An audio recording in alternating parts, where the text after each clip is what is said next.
Ayun, mga kalingap, ang gandang hapon po. Nandito naman po tayo sa isang lugar na ating pinuntahan. Mayroon naman po tayong lilingapin na mayroong pong karamdaman. Ah, Tutulungan po natin siya para makarecover po at mapagaan ang kanyang dinadalang bigat sa katawan. Mabigyan po natin siya ng kahit paano po, matherapy po natin siya, i-massage therapy natin siya para gumaan ang pakiramdam. Tara po, puntahan natin yung may karamdaman po at kausapin natin po siya para ituro kung anong dapat niya gawin sa kanyang na makatulong sa kanyang karamdaman.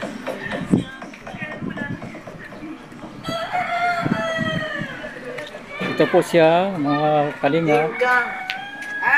Kamusta po kayo, Tay? Mabuti naman po.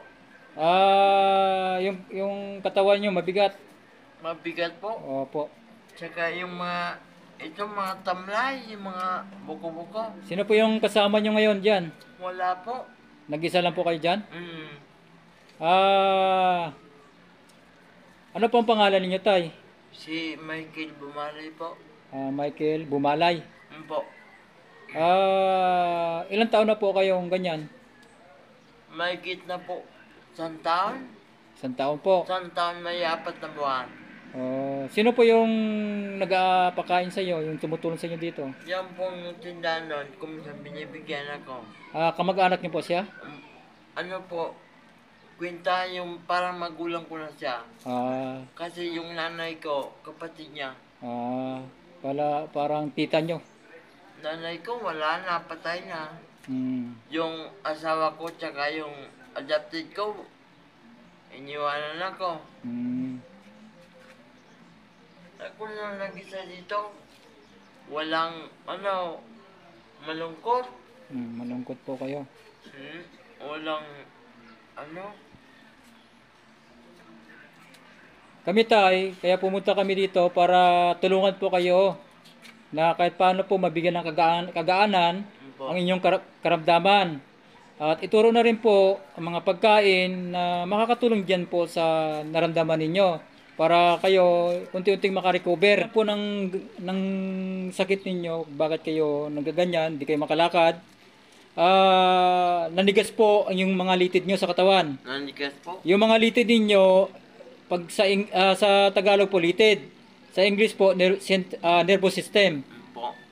Nervous system po yan. Ngayon po, tumigas po yan, kaya hindi kayo makakilos at hindi kayo makalakad. Bakit tumigas po? Dahil sa pagtaas ng acid sa katawan ninyo. Saan ba nagagaling yung pagtaas ng acid? Sa mga kinakain po yun ng makemikal. Yung mga pagkain natin na may chemical ngayon, katulad ng bitchin, ginisa mix, magic syrup, tuyo, pati, suka, mantika, chichirya, soft drinks, alak, ay nagpapataas po ng acid yan. At yung mga nabibili natin sa mga department store, na mga preservatives, may mga chemical, isa po na nagpapataas ng acid yan sa katawan natin. Ngayon po, andito po yung kalingap para tulungan po kayo na makarecover. Andito po kami para ibigay po yung massage therapy sa katawan ninyo. Ngayon sa pagkain po, meron kayong dapat kainin. Ang dapat nyo pong kainin ay kamote, saging na saba, green ang balat, ilaga nyo po yon. At luya po, luya. Yung ilalaga mong luya, yung maanghang. Yung ininom? Yung maanghang po, maanghang. Yung maanghang. Oo. Tapos, yung saging po, ilaw po yun? Ang saging po, green ang balat. Green pa ang balat. Pero ilalaga nyo po yon. Ilaga po. Opo. Tapos, sa tanghali, ang kakainin ninyo, gulay. Maggulay po kayo. Kahit anong klaseng gulay, basta't sariwa. Pero ang ilagay nyo sa gulay po, bawang, sibuyas, saka asin. Yun po ang ilagay nyo sa gulay. Wala na pong kanin? Hindi na po kanin? Pwede kayo kumain ng kanin, pero mas marami yung gulay. O sabaw. Mas marami yung sabaw na higupin ninyo kaysa sa kanin. Maraming gulay, maraming sabaw. Pag umaga po, yung luya. Luya, kung kamote or bahala kayo, basta kamote or saging ang kakainin ninyo. Bahala kayo kung anong kakainin ninyo. Basta andyan yun sa umaga, kamote or saging, basta may luya. Ilaga nyo yung luya, inumin nyo kasi yung luya, inumin nyo. Kailangan medyo matapang po para makatulong sa katawan nyo yon na magpapalambot sa mga tumigas na litid sa inyong katawan. Maano ko to? O, tumigas po yung litid nyo, tumigas. Ito mga matamlay. Kaya nga po matamlay yan, walang lakas kasi nga tumigas po. Walang Tumigas. lakas talaga. Oo. Pagdating naman po sa gabi, kamote or saging naman na saba o luya. Yun po yan po yung mga dapat na ipasok sa katawan ninyo. Tanda nyo po, sa umaga, ano po yung kakainin nyo? Kamote, tsaka Or saging na saba, na green ang balat. Saka luya. po. Sa tanghali, anong kakainin ninyo? Gulay, Anong ilagay sa gulay? bawang, tsaka Sibuyas. asin. Asin. Yun lang po. Tapos, kumain din kayo ng kanin. Pero mas marami yung gulay sa kasabaw. Inumin nyo yun. Igupin yung sabaw. Para pawisan kayo.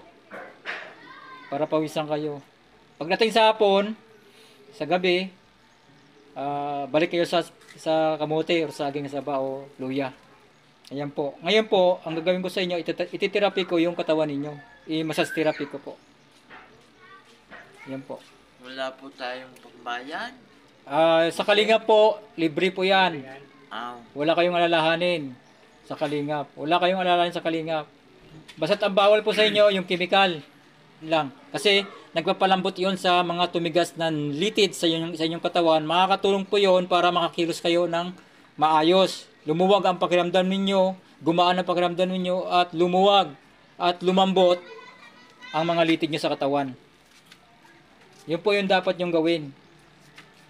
Tapos, araw-araw naman po, lumalakad kayo, no? Exercise, ayun po yung gawin niyo. Ito po yung binigay sa akin. Opo, magagamit nyo yan sa araw-araw niya paglakad ninyo. Yan. Exercise kayo. Po yung ginagamit ko. Oo. Yan. Yung kinaswag nandun, no? Opo. Inamag na ngayon. Opo. Hindi ko nasuot. Organ, katulad ng brain, ng lungs, ng heart, ng liver, ng pancreas, spleen, kidney, urinary system. Yan po yung connected ng central nervous system. Ito po yung ginagawa ko para spinal. Nakakonect din po ito sa central nervous system. Ang ginagawa ko po, kaya ginagalaw ko ito para palambutin po yan. Yung mga lipid na yan. Yung mga tumigas. Pinalalambot ko po. Yan. Kaya ginagalaw ko. Ginagalaw ko po ito para palambutin ang mga tumigas sa kanyang katawan ng mga litid. Ito po, litid po itong ginagalaw ko. Pinalalambot ko lang po ito para guminhawa po yung pakiramdam niya. Lagay ninyo ma. Kailangan po ilakad-lakad nyo. Hirap ba kayo maglakad? Mahirap talaga. Yung lakad nyo mahirap. Mahirap. Kung minsan, gamit ko yan. Kung minsan yung suko. Igalaw nyo kayo. Igalaw nyo. Ano gagalaw nyo eh? Yan ang stroke. Po. Ito hindi. Hindi. Di. Ano kayo, higa kayo. Ilabas nyo to. Ito yung nahirapan kayo lumakad. Po. Sige, lagay nyo yan. Ilabas nyo yan, ilabas nyo. Iangat nyo, itaas. Masakit? Masakit po. Yan, masakit? Matamlay. Oo, yan. Yan. Po.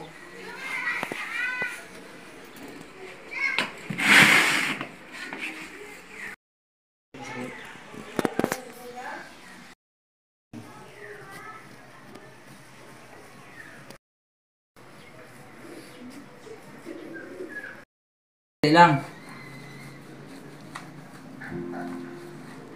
Yan. Yan, masakit. Masakit yan. Yan. Yan pa. Ayan po, natapos na po natin na i-massage therapy si Kuya Michael. Ayan po, marami pong salamat sa mga viewers, sa mga sponsors na laging tumutulong at nanonood sa aming mga vlog. Lalo na po kay Kuya Bal Santos Matubang, kay Kalingap Rob, kay Ate Edna at Ate Jack na i-subscribe po natin at i-like and share, at huwag po nating makalimutan na pindutin ang notification bell para updated po kayo sa aming mga vlog. Yan po, marami pong salamat. Bye-bye.